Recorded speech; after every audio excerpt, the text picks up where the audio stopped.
Enregistrement. Aujourd'hui, le 11 novembre 2023, nous sommes avec les campus et les centres universitaires TBU Kimbwala dans la grande capitale de la République du Congo-Kinshasa. Alors, nous commençons par la pédagogie divine.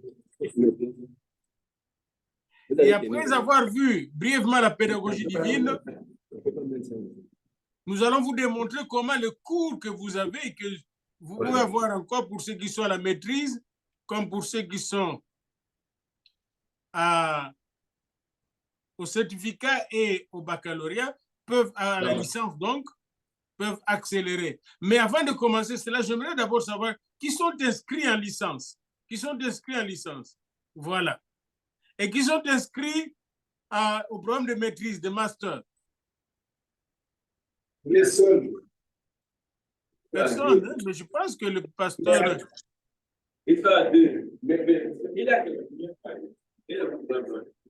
Ok. Je pense que notre pasteur, le révérend, lui-même, le leader, est inscrit en master. Mais je vais avoir, j'ai le formulaire avec moi. Voilà, nous commençons d'abord par la pédagogie divine. Venez avec moi dans le texte de Jean 4. Et puis nous irons dans Exode 3. Jean 4. Et c'est plusieurs siècles qui séparent ces deux textes, mais la même pédagogie et le même Dieu. Regardez dans Jean 4, les seigneurs qui savaient que les pharisiens avaient appris qu'il faisait baptiser plus de disciples que Jean, donc il était en travail. Toutefois, Jésus ne baptisait pas, mais c'était ses disciples. Déjà, ses disciples, avant même qu'ils ne soient baptisés du Saint-Esprit, baptisaient déjà beaucoup de disciples. Voyez-vous déjà que la condition pour accélérer notre vitesse, c'est que Jésus soit avec nous, qu'il soit en œuvre avec nous. Et regardez le verset 3, il quitta la Judée et retourna en Galilée, mais au lieu de contourner la Samarie, il va tout droit passer par la Samarie. Pour ceux qui connaissent la terre promise, ils savent que quand vous quittez la Judée, vous pouvez contourner la Samarie et aller vers Nazareth. Mais là, lui, il refuse de contourner, il va passer droit en Samarie, par la Samarie. C'est plus court, mais il y a un danger pour les Juifs. Ils ne peuvent pas toucher les Samaritains, ils ne peuvent pas parler avec les Samaritains. Ils les considèrent comme des gens corrompus, des gens qui sont mêlés avec les non-Juifs, des gens qui ne sont pas des sang purs. Et quand Jésus arrive dans la ville de Samarie nommée Sichar, qui s'appelle maintenant Naplouse, qui appartient maintenant aux Palestiniens, c'est encore une preuve que cette ville appartenait aux Juifs. Quand Jésus arrive dans cette ville-là, il va près du champ de Jacob, que Jacob avait donné à Joseph.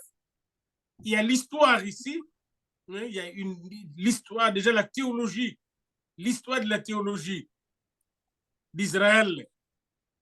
Et là se trouvait le puits de Jacob. Et Jésus fatigué, encore ici à la Christologie, l'incarnation, ça montre que Jésus était vraiment Dieu incarné, il est fatigué du voyage. Il s'assoit au bord du puits. C'était environ la 6e heure, c'est-à-dire 12 heures, parce que les Juifs comptaient à partir de 6 heures, première, deuxième, troisième, là, c'était midi. Et une femme samaritaine, une femme de Samarie, vint puiser de l'eau. Jésus lui dit, donne-moi à boire. Là, il commence à lui donner un cours sur la générosité, le partage. Et là, quand il lui dit, donne-moi à boire, cette femme, elle dit, mais toi, tu es juif. Comment tu me demandes, moi, qui suis une femme samaritaine. Et là, c'est un cours de théologie culturelle, de missiologie. Vous voyez, hein? La femme là dit, tu es juif. Moi, je suis une femme samaritaine. Je suis une femme. Un juif comme toi ne peut pas parler à une femme seule. Un. Deuxièmement, pas parler à une femme samaritaine. Même dans notre culture, il y a des gens qui ne communiquent pas les uns les autres. Ici, vous voyez, le tribalisme est là. Le problème de masochisme est là. C'est tout un cours de missiologie qui est là. Un cours de communication interculturelle. Et les Juifs, en effet, n'ont pas de relation avec les Samaritains. Un cours d'histoire, ça nous fait remonter à l'exil du royaume du Nord et du royaume du Sud. Ça nous fait remonter plusieurs siècles avant Jésus-Christ. Encore ici, c'est important pour nous d'avoir cette connaissance-là pour bien saisir, n'est-ce pas, la profondeur de la parole de Dieu. Jésus lui répondit, si tu connaissais le don de Dieu. Voyez-vous, Jésus prend cette histoire que la femme lui présente et transcende cette division. Il dit, si tu connaissais le don de Dieu. Et là, c'est un cours de théologie pure, le don de Dieu. Et qui est celui qui te dit, donne-moi à boire? Là, il est déjà en train de parler du Messie. Il commence à glisser là. Hein? Tu lui aurais toi-même demandé à boire et il t'aurait donné l'eau vive. Là encore, il lui donne un cours d'hydrologie. Jésus avait beaucoup de science. Hein? L'eau vive. Hein? Il y a les eaux et les eaux, même les eaux que nous buvons. Il y a des eaux qui ne sont pas vraiment pures. Il y a des eaux qui sont sales. Mais lui, il dit, j'ai des eaux et l'eau vive, l'eau propre pure. Tu m'aurais demandé de l'eau vive. Ah. La femme dit, mais c'est pas possible. La femme, elle est rationnelle et logique. Elle dit, verset 11, toi, tu dis que tu vas me donner l'eau vive, mais tu n'as rien à puiser. Et puis, le puits est profond. La femme est très logique, hein, très scientifique. D'où aurais-tu donc cette eau vive? Voyez-vous, la Bible est un livre scientifique que personne n'ose me dire que c'est parce qu'il y a de la science dans la Bible. Vous ne pouvez pas puiser de l'eau vive si vous n'avez pas quelque chose pour aller jusqu'en profondeur. Il faut creuser profondément, il faut aller profondément.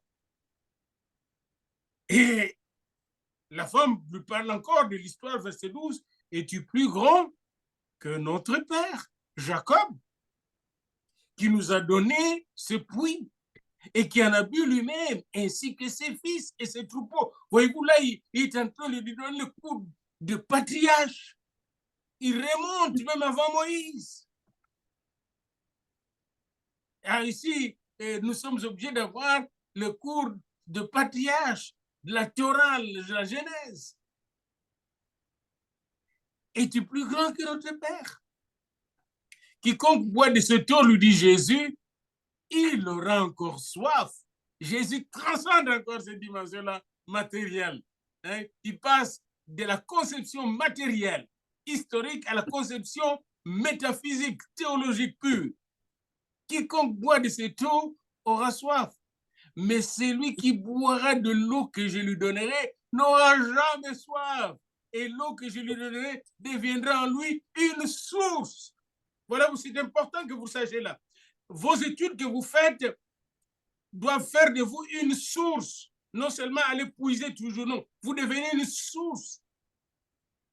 Une source d'eau qui va jaillir jusque dans la vie éternelle. Dans beaucoup de facultés de théologie, les gens entrent puis sortent avec rien.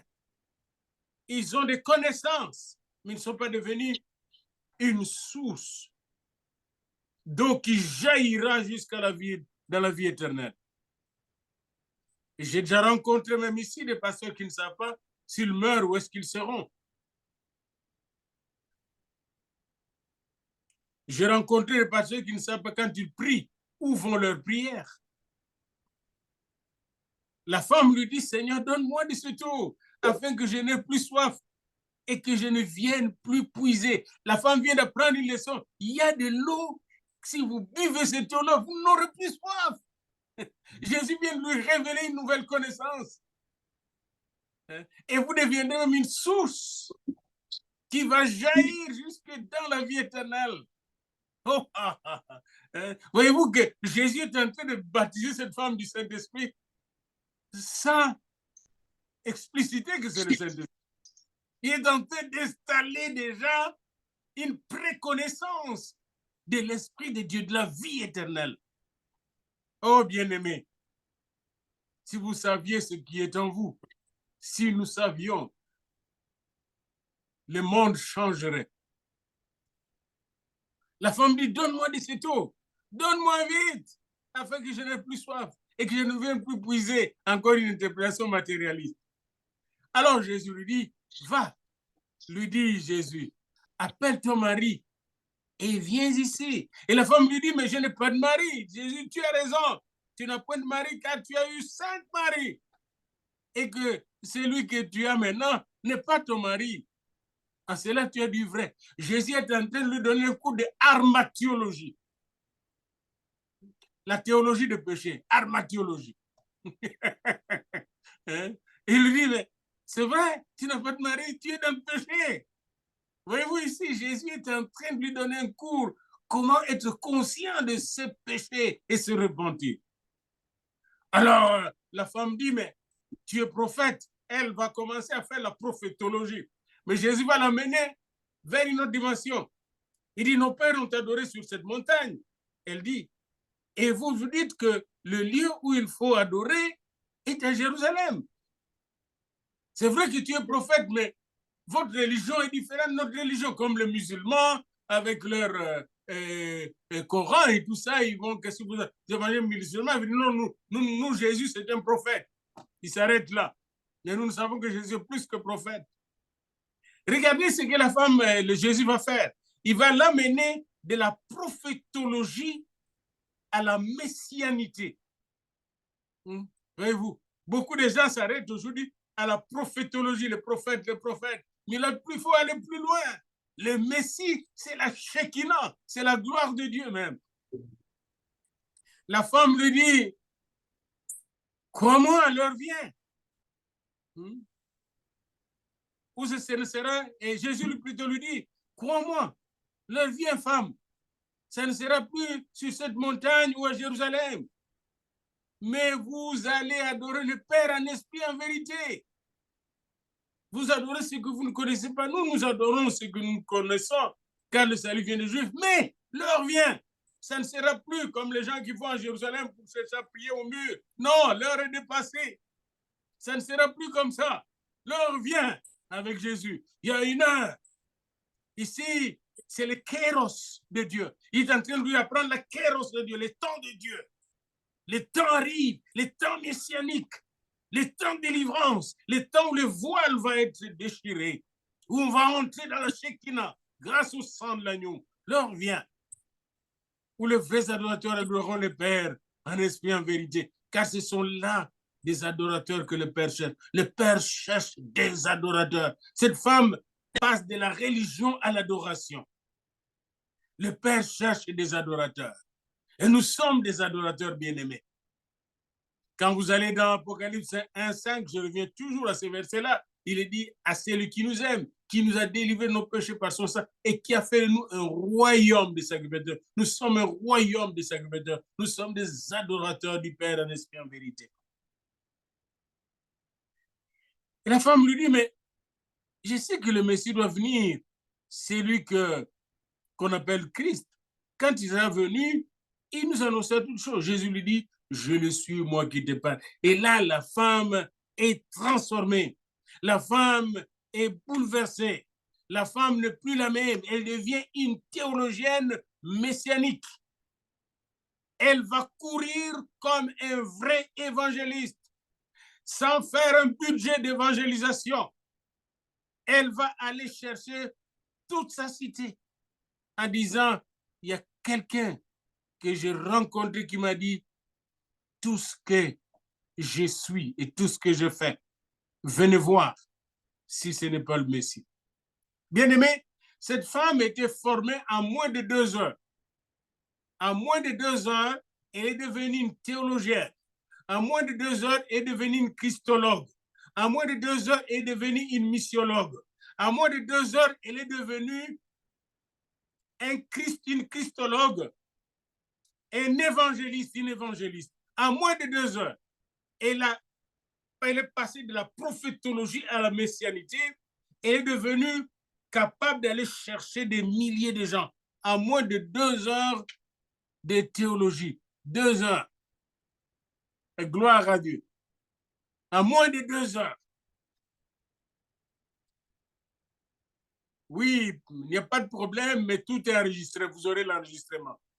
Donc, en moins de 2 heures, il est devenu une grande théologienne. Oui. Vous voulez avoir le son?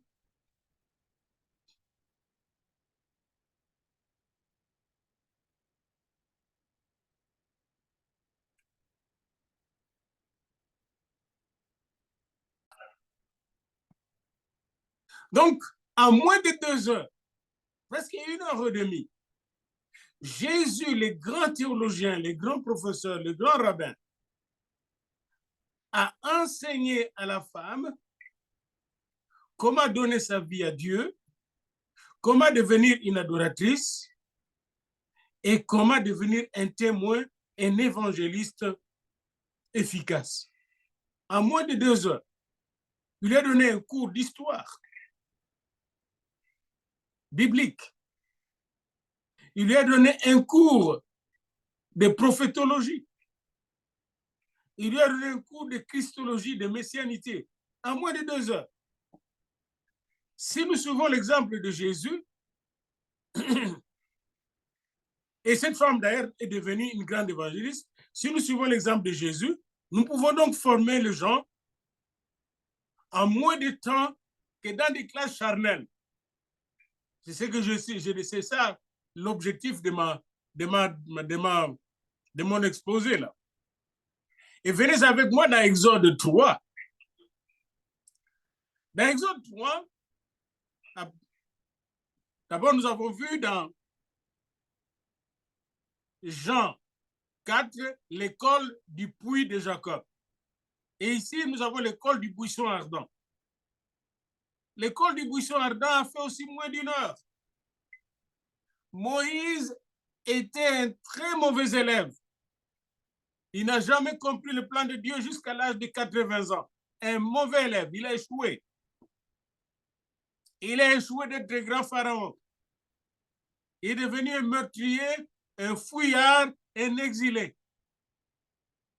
Je ne sais pas s'il y a quelqu'un d'entre vous qui a l'âge de 80 ans. Moi, je n'ai pas encore l'âge de Moïse. Et Dieu va chercher cet élève-là alors qu'il est en train de s'occuper de troupeaux d'un sacrificateur madian. Là, Dieu l'envoie son ange, son ambassadeur particulier, et qui le visite au buisson ardent à travers une flamme de feu. Et à travers cette flamme de feu, Dieu commence par brûler tout ce qui empêchait Moïse, tout son système neuronal qui était congelé et l'empêchait de comprendre. Voyez-vous, il y a quelque chose que Dieu a fait dans notre vie quand il nous visite. Il vient brûler tout ce que le monde a mis en nous. Et vous êtes déjà des gens transformés, touchés par le Seigneur. N'oubliez pas ça. Donc, votre cerveau ne doit pas fonctionner de la manière dont il fonctionnait dans le monde ou de la manière dont les universitaires non chrétiens fonctionnent. Vos neurones ont été touchés, renouvelés par le Seigneur. Vous êtes transformés par le renouvellement de l'intelligence. Je suis dans Romains 12, 1 à 5 ou 1 à 3. Donc l'ange de l'Éternel, verset 2, Exode 3, lui apparaît dans une flamme de feu. Cette flamme de feu est en train de faire du travail. Et nous sommes exposés chaque jour, chaque matin quand je viens ici, sur mon bureau où je prie, eh bien je suis exposé à cette flamme, la même flamme, le même feu, parce qu'il est le même hier, aujourd'hui, éternellement. Et chaque fois que vous avez nos cours, vous vous exposez au même feu. Et ce feu doit vous transformer de gloire en gloire pour que vous puissiez être en mesure d'aller chercher l'onction nécessaire pour opérer dans des dimensions que vous n'avez jamais atteintes. Et là, vous voyez, il lui apparut dans une flamme au milieu du buisson et Moïse regarda. Tout ce qu'il a fait, c'est regarder, tout ce qu'il doit faire, c'est regarder à Jésus. Et le buisson était tout en feu et Jésus est toujours en feu. Si vous regardez à Jésus, vous fixez vos regards vers Jésus, vous allez voir Jésus est toujours en feu. Le feu de Jésus ne s'éteint pas. Les Juifs ont reçu les chandeliers à cette lampe. On leur a dit de ne jamais éteindre les lampes, mais aujourd'hui c'est déjà éteint. L'histoire a tout éteint. Mais Jésus est un feu qui ne s'éteint jamais dans nos vies. Et c'est très important de le savoir. Le Saint-Esprit ne s'éteint pas en nous. N'éteignons pas l'Esprit que nous avons reçu. Et Moïse cherche à voir, pas derrière, parce que moi, il veut voir qu'est-ce qu'il y a derrière. Non, non, non, non, pas de détour. Pas de détour, Moïse. Tu vas apprendre à m'écouter, tu vas apprendre à me regarder, tu vas apprendre à marcher de manière droite et juste. Et ici, il est en train de lui donner la théologie éthique. Tu vas marcher selon mes valeurs. Tu vas marcher selon la vérité. Je suis le chemin, la vérité et la vie. Et là, il lui l'appelle, Moïse, Moïse. Tu vas écouter mon appel. Vous avez écouté l'appel de Dieu, c'est pourquoi vous êtes là. La théologie de l'appel de Dieu. La théologie de la vocation de Dieu. Dieu seul sait l'expérience que j'ai eue depuis quand j'enseigne dans une faculté de théologie en 79. J'ai commencé à enseigner dans une faculté de théologie en 79. Beaucoup de gens étaient en théologie sans avoir écouté l'appel de Dieu. Vous avez la grâce d'avoir entendu l'appel de Dieu, d'avoir reçu l'appel de Dieu. Cet appel est irrévocable. C'est la seule chose qui peut vous garder quand les gens viennent vous remettre en question, quand des problèmes vous arrivent, quand les tentations vous arrivent, quand le péché vous envahit. L'appel de Dieu va vous sauver, va vous racheter. L'appel de Dieu, c'est un appel solennel, c'est un appel puissant, c'est un appel plein d'onction. La théologie de l'appel. Adam avait reçu l'appel. Noé avait reçu l'appel. Abraham avait reçu l'appel. Enoch avait reçu l'appel. David avait reçu l'appel. Joseph avait reçu l'appel. Mais ses frères n'avaient pas entendu l'appel de Dieu. Il y a toute une différence. Les appelés. Et ils étaient des élus de Dieu. Esther a reçu l'appel de Dieu. Ruth a reçu l'appel de Dieu. Rahab a reçu l'appel de Dieu et a sauvé toute sa famille. Cette théologie de l'appel de Dieu est très importante. Moïse, quand il a entendu Dieu, lui, Moïse, il dit, mais voici. C'est ce que vous faites même aujourd'hui encore là où vous êtes. Vous dites encore moi aussi, je fais la même chose. Mais voici, Seigneur, chaque fois qu'il m'appelle, me voici. Je suis disponible. J'accepte de te servir. Et avant, on va lui apprendre comment s'approcher de Dieu. On ne s'approche pas de Dieu n'importe comment. Tu dois ôter tes souliers, tu dois te repentir, tu dois t'humilier. Si mon peuple sur qui est invoqué mon nom s'humilie, prie, cherche ma face. Et là, après, il va lui donner un cours d'histoire de la vocation de Dieu, du plan de Dieu pour Israël. Je suis le Dieu de ton père, le Dieu d'Abraham, le Dieu d'Isaac, le Dieu de Jacob. Voyez-vous déjà un cours de théologie ici? Voyez-vous un cours de théologie qui est au 6e verset? Les dieux d'Abraham, la théologie d'Abraham, l'appel d'Abraham, la promesse d'Abraham, la bénédiction d'Abraham qui vous concerne aussi parce qu'en Abraham, toutes les familles de la terre sont bénies. La théologie d'Isaac, l'homme d'affaires, sont des hommes d'affaires aussi. Beaucoup de gens n'ont pas étudié comment Isaac, Abraham et Jacob faisaient les affaires. Si on passait du temps là-dessus, on enseignerait à nos chrétiens comment faire les affaires de façon bénéfique. Et là, Moïse cache le visage. Il apprend la crainte de Dieu. Il cachait son visage. Verset 6 là. Et il craignait de regarder Dieu.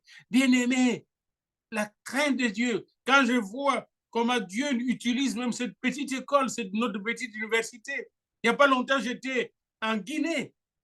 Et le Seigneur a touché. Il a fait de grandes choses.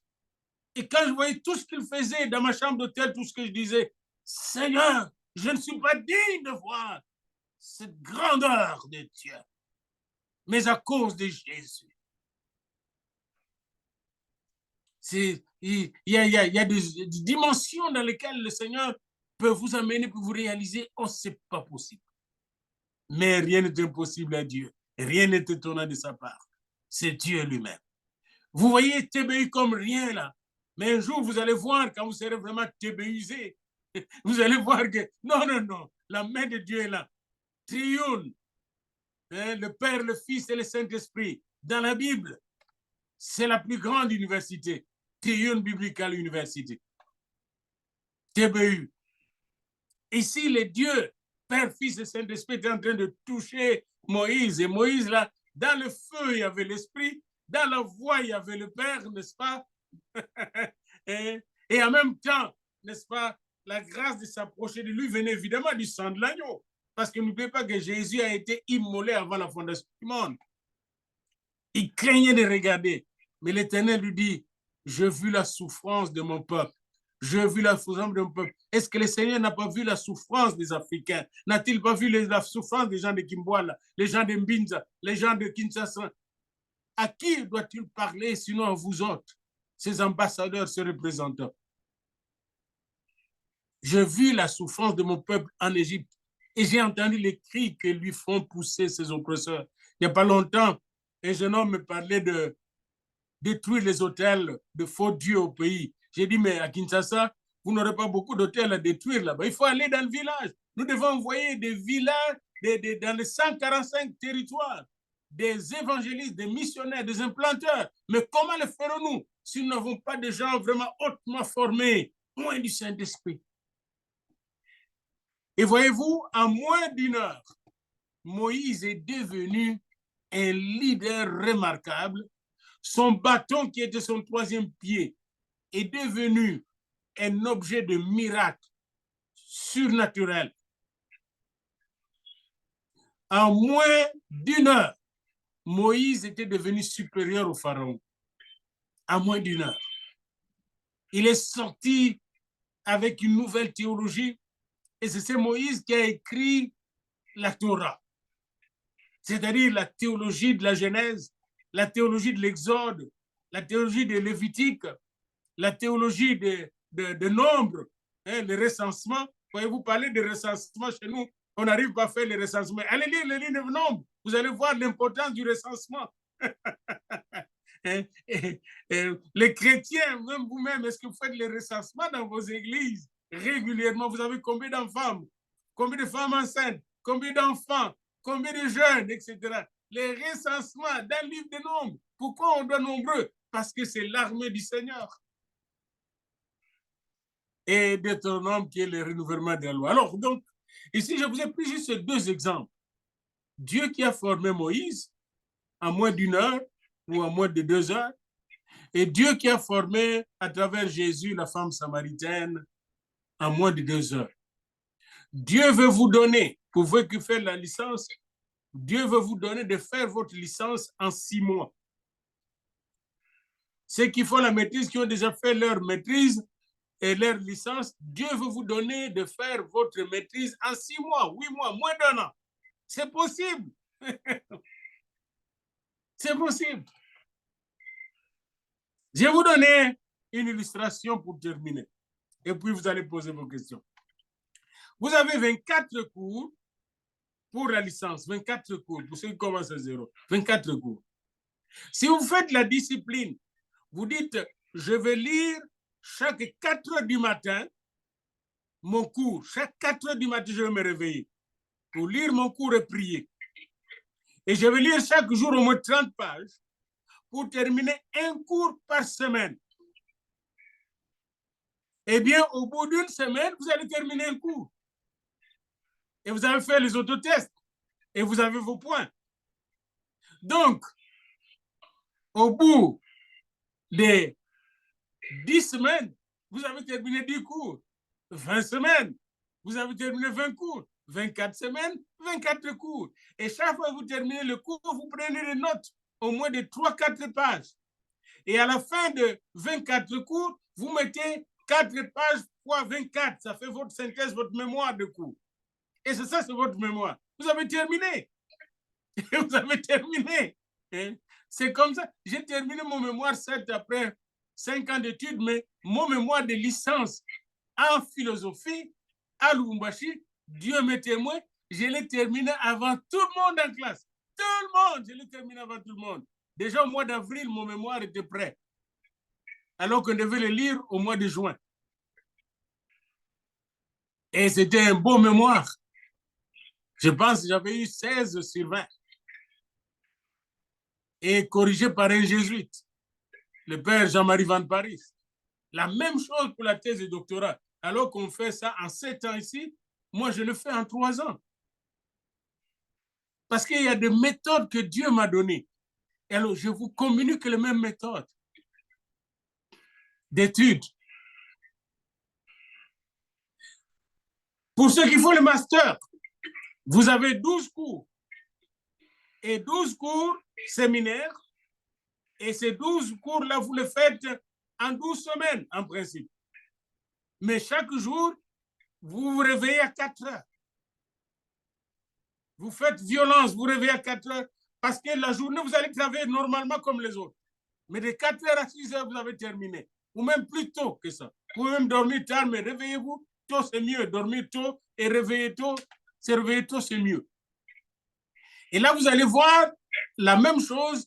Si vous avez 12 séminaires au complet, 12 séminaires de 5, 8 à 10 leçons, et vous faites la synthèse, à la fin, vous avez votre synthèse qui devient une thèse de master et qui vous donne accès à préparer maintenant votre doctorat. Voilà une méthode très simple parce que vous allez causer avec le maître directement. Avec votre cours devient le puits de Jacob et le buisson ardent. Votre auditoire, c'est le puits de Jacob. Vous dites pas, je vais à l'université, je vais au puits de Jacob. Je vais au buisson ardent. Je vais aller au puits de Jacob pour boire et je vais devenir une source d'eau vive, d'eau qui ne tarira jamais jusque dans l'éternité. Je vais au buisson ardent et je serai allumé pour renverser tous les pharaons de cette terre et libérer le peuple de Dieu qui est esclave partout dans le monde. Et si vous voulez le faire, bien aimé, le monde qui est tellement magané, il y a la guerre partout, non pas seulement à l'est du Congo, au nord du Cameroun, il y a la guerre. Au Tchad, il y a encore la guerre dans le désert. Dans le désert, en Nigeria, il y a toujours les djihad. Au Niger, il y a la guerre. Au Mali, il y a la guerre. En Libye, il y a la guerre. En Ukraine, la guerre. Maintenant en Israël, la guerre. En Syrie, la guerre. Et je peux connaître la liste. La Corée du Nord, là, que vous voyez, c'est un pays toujours en guerre et dangereux. Il y a la guerre économique. Il y a la guerre morale. Il y a la guerre religieuse dans votre ville. L'hindouisme, le bouddhisme, la franc-maçonnerie, tout ça ont envahi le pays. Il y a la guerre économique, la guerre minière, il y a la guerre politique maintenant avec les élections. 26 candidats pour un petit poste de président et 200 quelques candidats pour le poste de député. La guerre économique, la guerre politique, il y a la guerre dans nos familles, la guerre de sorciers, etc. La guerre. Mais vous êtes, vous, les commandos du Seigneur, les généraux du Seigneur, qui vont anéantir ces forces-là. Mais il faut passer par le buisson ardent et le puits de Jacob au nom du Seigneur. Amen. Amen. Alors maintenant, vous pouvez poser vos questions, mais bénissons le Seigneur qui nous a inspirés ce matin et qui nous a donné cette théologie du puits, cette pédagogie du puits de Jacob et la pédagogie du buisson ardent. Nous voulons écrire tout un petit livre là-dessus, la pédagogie du buisson ardent et la pédagogie du puits. À vous les questions et vice-recteur, j'ai terminé et je suis à vous.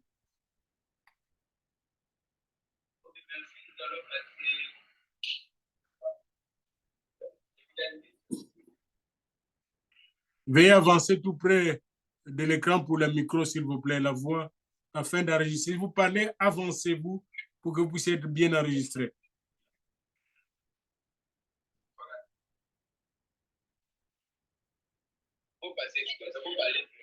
Voilà. Vice-recteur, pour vous répéter ce que vous avez dit.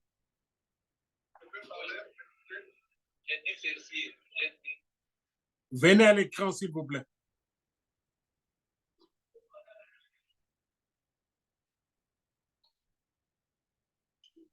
Votre voix s'entendait très bien. Venez seulement à l'écran.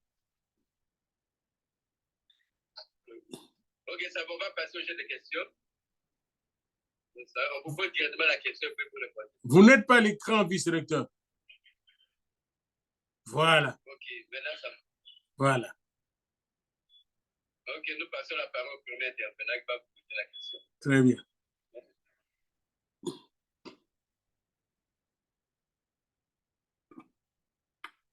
Merci pour la parole. C'est Daniel. Je suis inscrit au master. Alors, jusque-là, on n'a pas encore commencé à suivre les cours. Vous venez de vous fixer sur le nombre de cours. Mais je ne sais pas à quand le début du cours et nous le ferons sous quel format. Et deuxième question, c'est par rapport à cette vidéo que vous venez de faire. Il y a d'autres étudiants qui étaient venus, mais à cause de d'autres occupations qui venaient de partir. Est-ce qu'il y a possibilité de nous envoyer aussi ça? Merci. Donc, deuxième question, la vidéo arrive tout de suite après notre rencontre.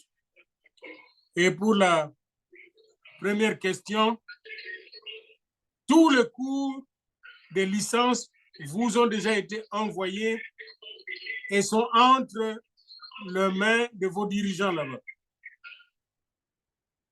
Donc, un cours par semaine. La modalité, c'est que vous l'étudiez vous-même, 2 heures à 3 heures par jour. Et en fin de semaine, vous vous rencontrez, vous tous, pour échanger et faire votre synthèse. Terminez, vous passez à l'autre cours. Un cours par semaine personnel, puis la synthèse ensemble. C'est la pédagogie du buisson ardent et du puits de Jacob. Voilà. Mais les cours, les 24 cours ont déjà été envoyés. Et ceux qui sont au master, les cours sont disponibles dès que vous êtes inscrits. Donc, si vous n'avez pas encore commencé votre cours, eh bien, le temps est de le commencer. Demandez au docteur Bruno, au révérend Bruno, demandez au docteur Ngato. Les cours sont dans leurs appareils.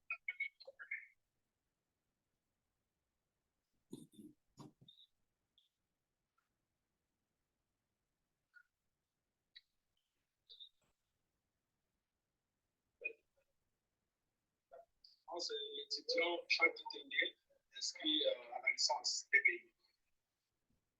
Ma question, c'est ici. Bon, c'est vrai, nous avons tous les cours, mais chaque cours, vous voyez qu'un seul auteur. Là, je pose la question, est-ce que tous les 24 cours sont rédigés par le même auteur ou comment ça fait que c'est le même auteur qui apparaît dans tous les cours? Non, chaque cours est rédigé par 3 ou 4 auteurs. 3 ou 4 auteurs. Et quand vous allez arriver au niveau des masters, vous allez voir ces auteurs-là sur l'écran. Oui, chaque cours que vous voyez, c'est rédigé par 3 ou 4 auteurs. Et mon propre cours que vous suivrez au niveau du master, et donc celui-là, c'est ça si vous le voyez. Est-ce que vous voyez ce cours-là?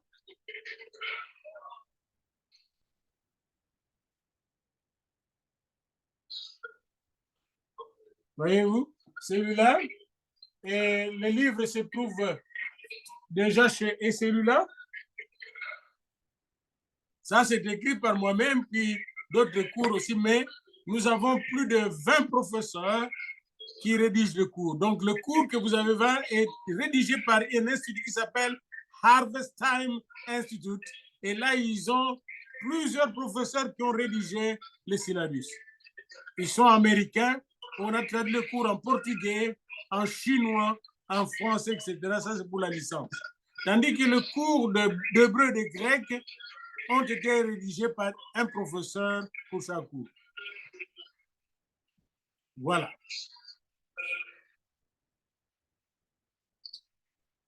Maintenant, vous devez changer de paradigme. Vous devez passer du système de cours de banc pour aller s'asseoir au banc chaque jour, chaque heure, parce qu'on n'a pas de quoi là, au système de cours personnel, personnalisé. Et vous n'allez vous asseoir qu'une fois la semaine pour donner le résultat de vos études et de vos recherches. Pas pour recevoir, mais pour donner puis poser des questions. C'est un cours beaucoup plus créateur qu'un cours de perroquet. Voilà. Question 3. Oui, c'est votre étudiant, Pasteur Amba. Docteur, je voudrais savoir sur la qualité des documents qu'on va nous donner. Est-ce un document international ou bien... Oui. C'est un document international ou bien c'est un document comme tous les autres documents qu'on donne dans les universités? Oui, cette question, je vais répondre déjà à cette question et restez là. Vous allez avoir un diplôme américain. Deuxièmement, nous sommes en train de négocier pour avoir aussi un diplôme local, mais ça, c'est encore dans le secret de Dieu. On va avoir les deux. Mais nous sommes déjà sûrs du diplôme américain et du diplôme canadien. Ok, merci. Mais nous avons donné nos dossiers, nous avons introduit nos dossiers au gouvernement du Congo pour que nos écoles soient reconnues aussi, localement. Oui, en fait, si j'ai posé cette question, c'est pour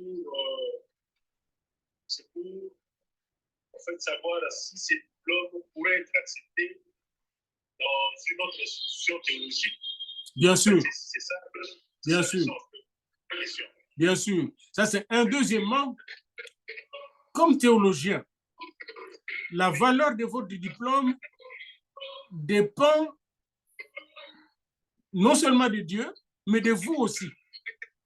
C'est vous qui avez étudié, vous êtes nul. Comme j'ai entendu quelqu'un qui a une licence en gestion de l'UPEN, mais il ne peut pas écrire une phrase française correcte. Son diplôme est nul, même si ça vient de l'UPEN. Alors, au lieu de culte du diplôme, il faut avoir la passion de la compétence. Qu'est-ce que vous avez eu comme savoir, comme savoir-faire, comme savoir-être, comme compétence? Si vous êtes théologien, vous ne savez même pas prier, vous ne pouvez pas gagner une âme, vous ne savez pas faire la délivrance, vous ne savez pas bien prêcher, vous ne savez pas exhorter, vous ne savez pas faire la cure d'âme, vous ne savez pas réconcilier le foyer. Mais c'est nul, le papier est nul. Il faut parler de la valeur authentique et intrinsèque de la formation. Et ça, je peux vous le garantir. Oui. Et je suis sûr que pasteur Bruno est un brillant pasteur aussi, et oint de Dieu, même pour pasteur.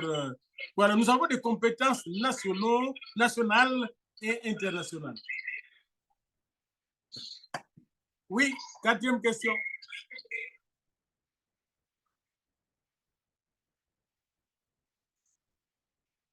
Quatrième question. Je crois qu'il n'y a plus de questions. Il n'y a plus de questions. OK.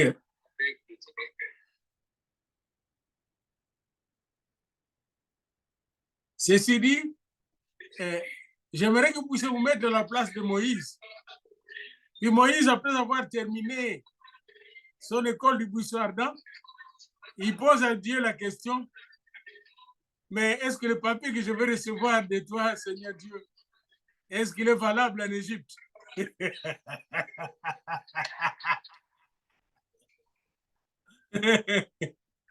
Ou la femme samaritaine qui demande à Rabbi Jésus, mais le diplôme que je viens de recevoir, est-ce qu'il est valable à Samarie et à Jérusalem? Il a dit non, c'est un esprit en vérité. C'est juste un joke. C'est pour rire un peu, vous détendre. Mais vous avez la compétence, vous aurez encore plus de compétences avec TBI, IDI. Je suis sûr et certain que vous allez vous-même devenir des écoles bibliques et des écoles théologiques et des écoles de la vie. Partout où vous serez. Amen.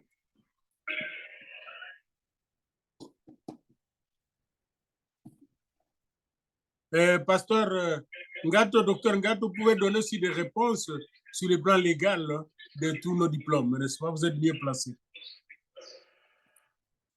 Docteur Ngato est notre représentant légal au niveau national et même au niveau de l'Afrique.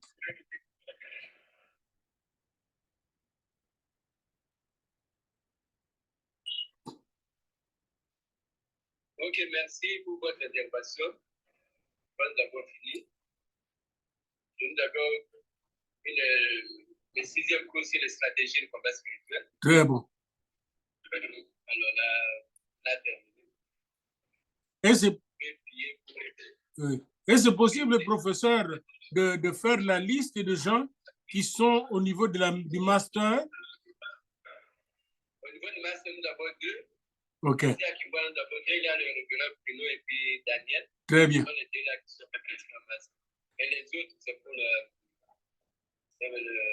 bachelor. Est-ce que c'est possible pour ceux de bachelor de licence de leur activer à accélérer en parcourant un cours par semaine?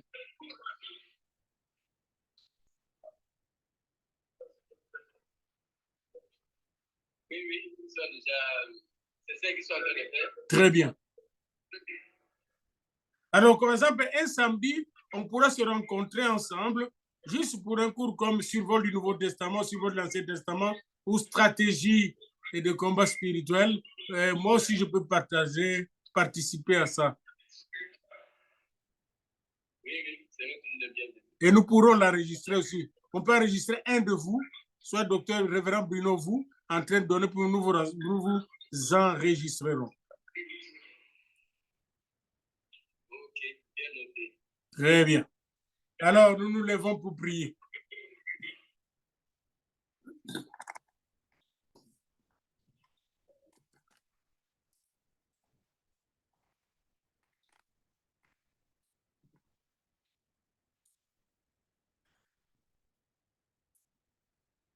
Éternel notre Dieu, quel grand rendez-vous.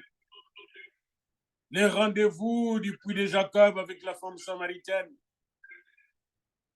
qui a changé la vie de cette femme et a fait d'elle une des meilleures théologiennes de notre temps, de tous les temps. Une des meilleures gagneuses d'âme. Une des meilleures présences de Dieu sur cette terre.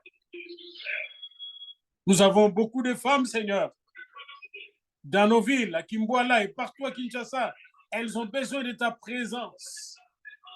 Alors fais que tes saints serviteurs et tes servantes de TBU puissent apporter cette lumière du puits de Jacob, ces eaux vives qui viennent de Jésus. Quelle grâce de connaître aussi la vie de Moïse et l'université du buisson ardent. Fais, Seigneur, de TBU, Kimboala, TBU dans le monde, l'université du buisson ardent et l'université des eaux vives du puits de Jacob. Bien-aimés dans le Seigneur, la grâce du Seigneur est sur vous. L'onction du Seigneur est sur vous. La gloire du Seigneur, Jésus, est sur vous, afin que vous puissiez marcher dans sa gloire et dans sa victoire. Que la grâce de notre Seigneur Jésus-Christ, l'amour de Dieu le Père et la communication du Saint-Esprit vous soient donnés abondamment et que sa lumière brille partout où vous êtes, dans vos familles, dans vos maisons, dans vos entreprises et partout où vous serez, dans l'Église, que sa lumière brille et que tout ce que vous toucherez soit béni. Toute arme forgée contre vous sera sans effet, car Jésus-Christ vous a choisi et mis à part. Il vous a sanctifié et vous sanctifie encore pour que vous puissiez accomplir sa volonté, son plan merveilleux. Pour la gloire du Père, soyez bénis au nom de Jésus. Amen.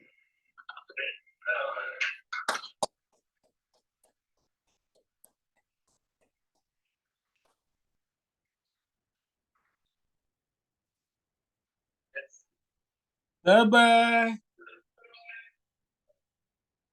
Longone na bino bansoe.